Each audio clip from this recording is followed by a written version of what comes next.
ওই সব সাংবাদিকদেরকে আমি আমার অন্তরের অন্তঃস্থল থেকে মোবারকবাদ জানাই, যে সব সাংবাদিকরা জীবনের ঝুঁকি নিয়ে সত্যকে বিকশিত করেছেন।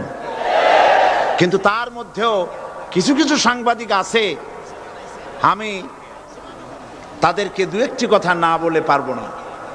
বলবো? বলাই লাগবে। তার মধ্যে একটি পত্রিকা, যার নাম জনকণ্ঠ ওরফে রকণ্ঠ, এই পত্রিকাটি আজ রিপোর্ট করেছে, জনকণ্ঠ, সশস্ত্র ক্যাডার প্রহরায় চট্টগ্রামে সাঈদীর তাফসীর মাহফিল শুরু।